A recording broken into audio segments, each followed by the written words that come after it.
Welcome to Rocker Review, and today we'll talk with Hard Rocker head football coach Stacy Collins. We'll talk with Hard Rocker athletic director Dick Kaiser, and we'll look at some of the events upcoming on the Hard Rocker calendar.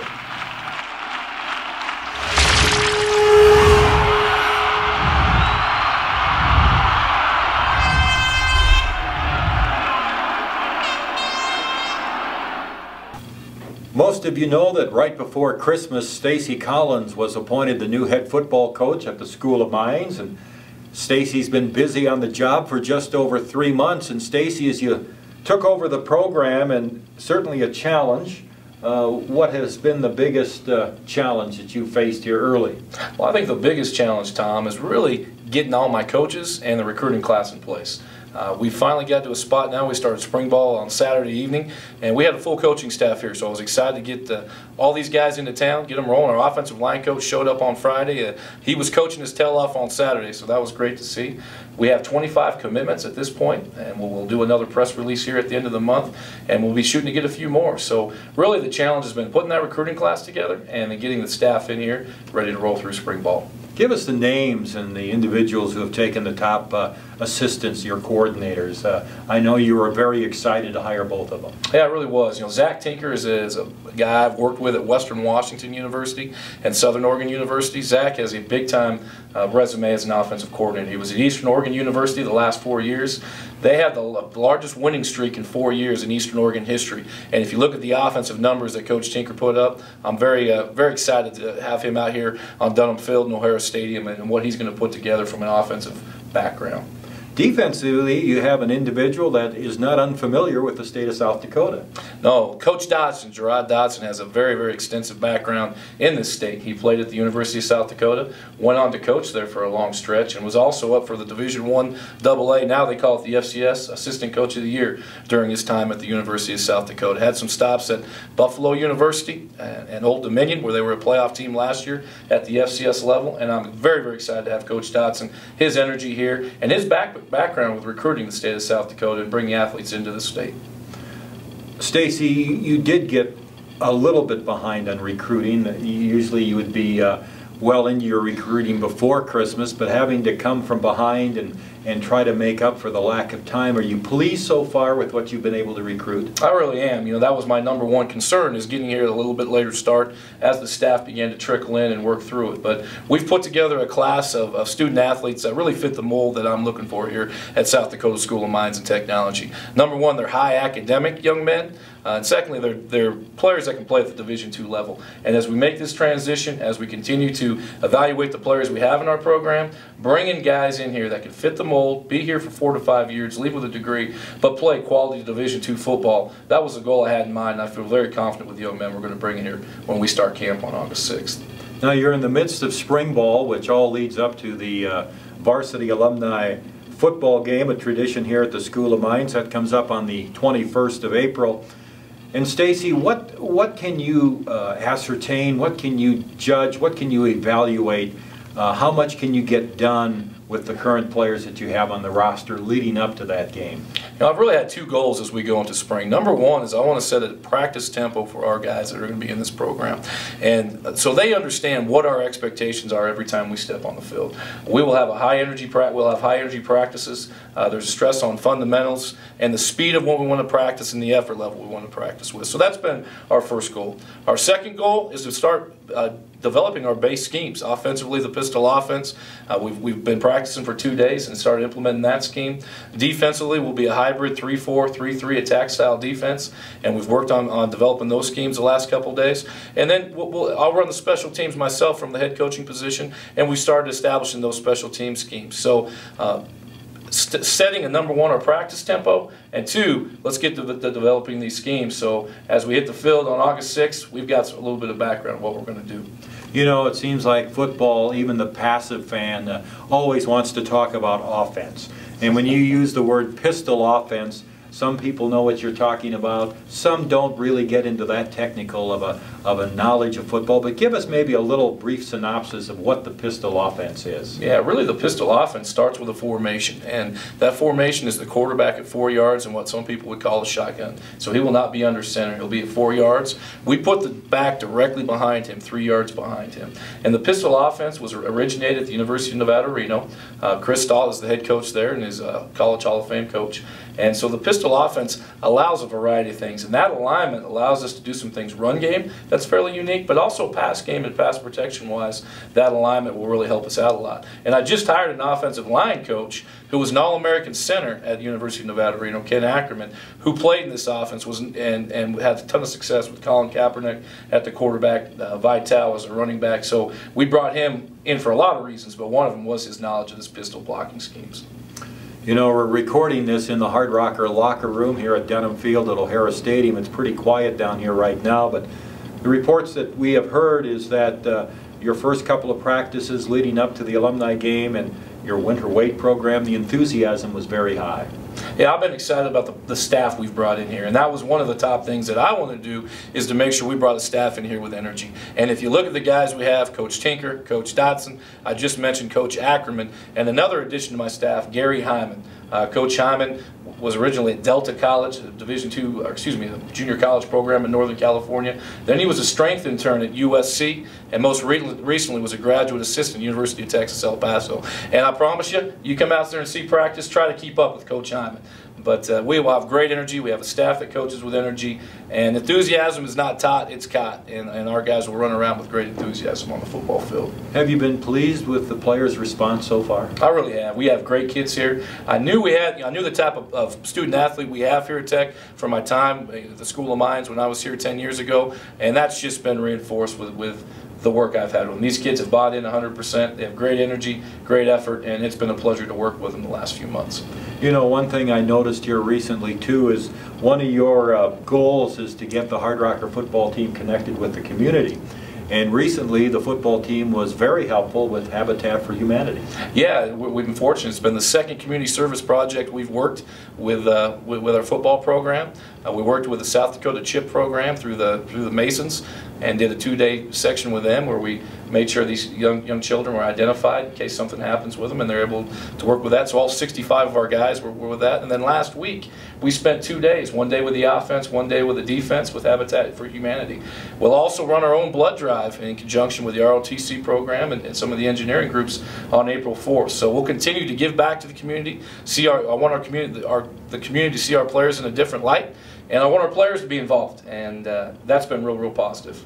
You know, we talked about the alumni football game coming up on April 21st right here at Denham Field, and that kicks off at 1 o'clock, so put that down on your calendar. But prior to that, Stacy, you're going to hold a youth football clinic. We will. We'll have a free youth football clinic right here on Dunham Field, and we're excited to get the local support here, and we want to get any ages out, from kindergarten all the way up to 8th grade. It'll be a skills clinic in conjunction with some games, and at the end of it, we'll bring them in here. They'll get a chance to get a locker room autograph from all our players before we have the spring alumni game. So that free youth clinic is going to be on the morning of April 21st. Registration's at 8:30, and we'll kick it off on the field right about 9 o'clock.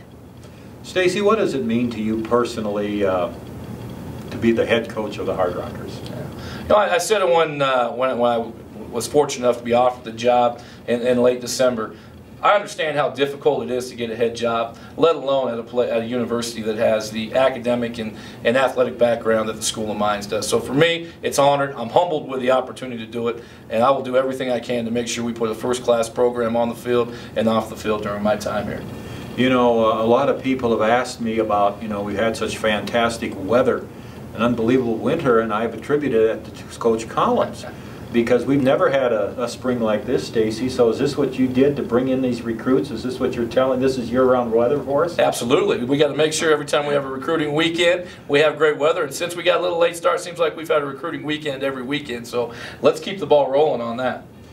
You know, and as we look at that season opener, I believe it's August 30th up at the University of North Dakota. The schedule is quite a bit different this year. We have some teams we've had in the past, several new teams again on the schedule. And as you go into this final year of transition, Stacy, Is it too early for you to think about goals for the team this year? Or will you set goals for the team, and will you share those goals for the upcoming season with them? Yeah, we will set goals with the team. What I like to do with the goals is let's get through camp on, that we start on August 6th. And as we head into that game week to play the University of North Dakota up in the Alaris Dome, we will set some team goals. And we'll do that with conjunction with our captains and our player panel that we work with. And so as we head into that first game and we look at that 11-game stretch, our goals will be set and defined. So each week we understand what we're trying to achieve. Look for a great season ticket campaign this summer. Hard Rockers, for the first time in school history, have 6 home games, which will be nice. As you come in with the enthusiasm of a new coaching staff, the players are enthused, and I know a coach likes to be enthused, likes to be positive, but realistically, Stacy, as you look at that first-year schedule, it's going to be a tough road. It is a difficult schedule. If you look at the teams on our schedule, you've got some very formidable teams out of some very strong Division II conferences. Obviously, we open up with an FCS team at University of North Dakota that's a very well-coached, very physical football team. The goals we will set when we do sit down with the team, it's for us to improve as a program. And we'll talk about playing a nameless, faceless opponent and not concerned about who's on the schedule, but how do we play? How do we stack up week to week, and how do we execute? And I think if we keep those goals in check and continue to improve on a weekly basis, the schedule will handle itself. You know, in the last part of the puzzle, when you're in a football program here at the School of Mines or any school, we've talked about recruiting, the coaching staff, the players, but facilities is always important too. What's the reaction of recruits who may not be that familiar with the School of Mines and the stadium, the way it's designed, and our locker room, and what kind of reaction do you get? We get a phenomenal reaction. Once we actually get a recruit on campus, they're very, very excited about this locker room that we have here. Dunham Field is a great Division II venue, and then obviously the parking lot stadium is unique. So it's really neat to see young men that we bring from all over the nation when they step into this locker room that you're in right now, when we show them the facilities. It has been a very, very positive, it's been good, very positive feedback, and we've had a very high success rate with the players that actually come on campus from the recruiting side. Well, it certainly sounds, I'm ready to play. You got a pair of pads and a helmet, I'll be out there with. Stacy, it's certainly been fun visiting with you today, and we look forward to talking to you again. We'll return with Athletic Director Dick Kaiser here on Rocker Review.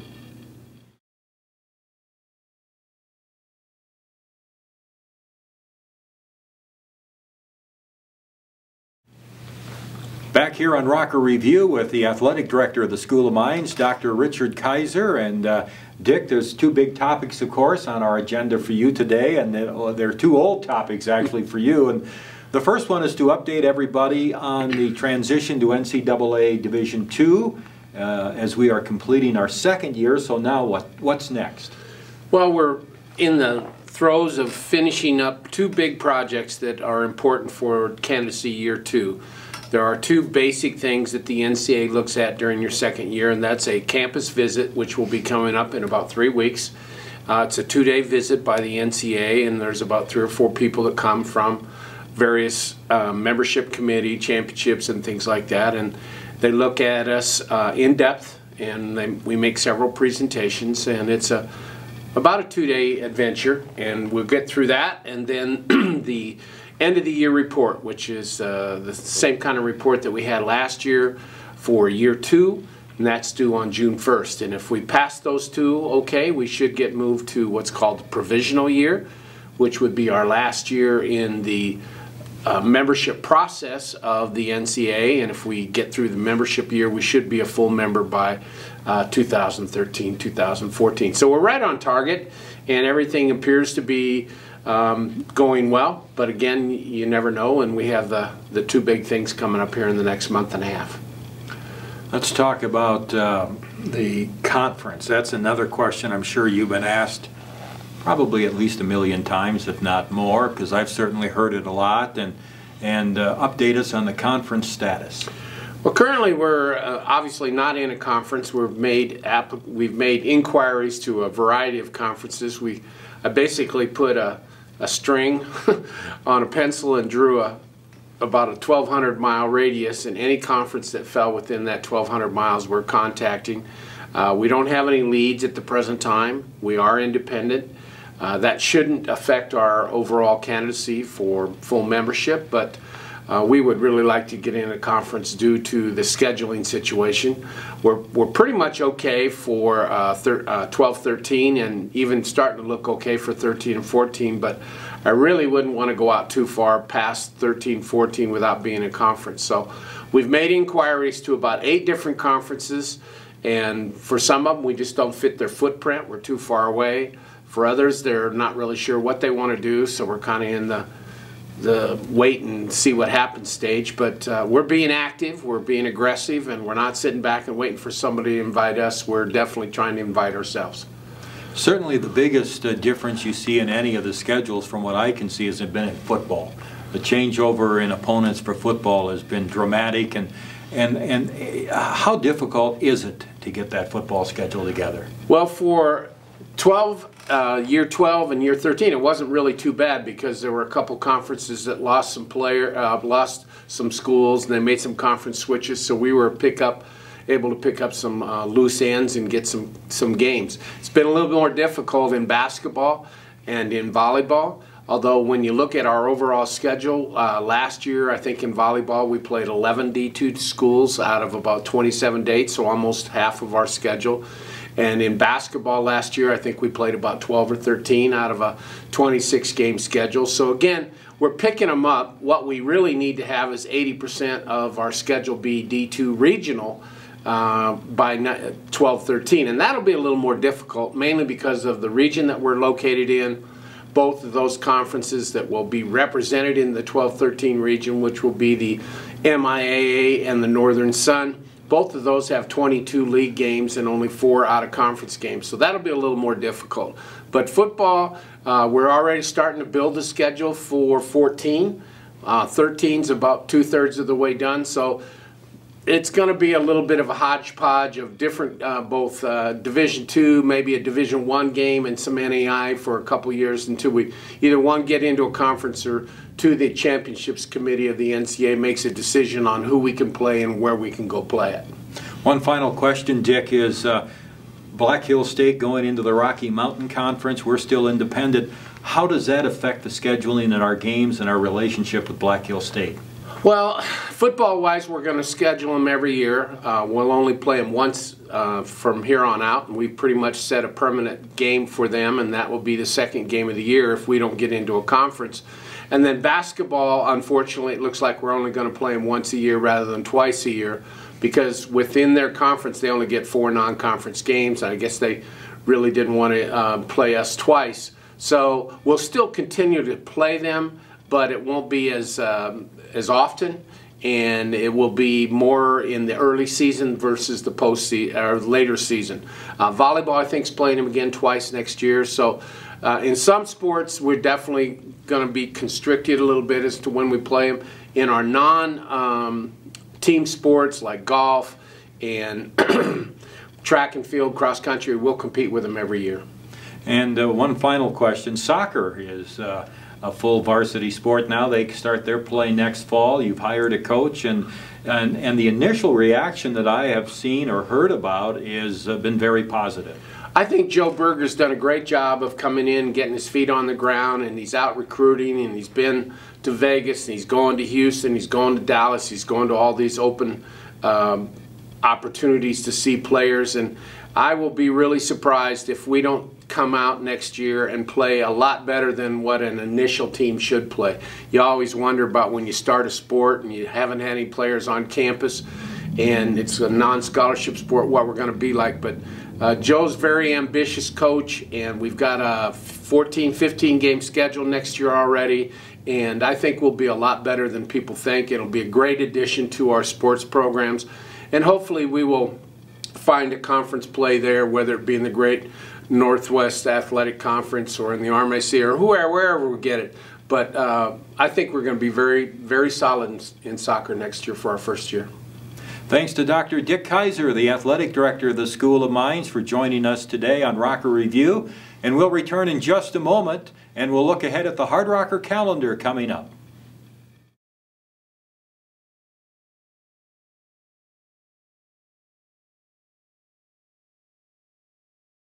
Thank you for joining us on Rocker Review. Just a reminder of some of the events upcoming this month. On April 21st, as we've talked about, it's the alumni football game at Dunham Field at O'Hara Stadium.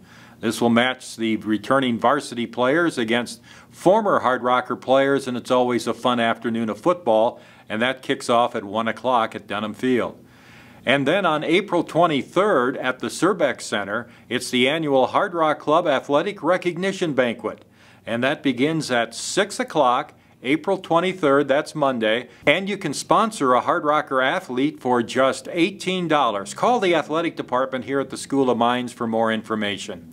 And don't forget, coming up down the road is the annual Rapid City Community Golf Tournament. That's a big scholarship fundraiser, not only for the athletic department, but for general scholarships too. That comes up on June 4th at the Arrowhead Country Club. We'll have more information coming out on that. Well, that's our first edition of Rocker Review. Hope you enjoyed our program, and we invite you to tune in next month for more here from the School of Mines.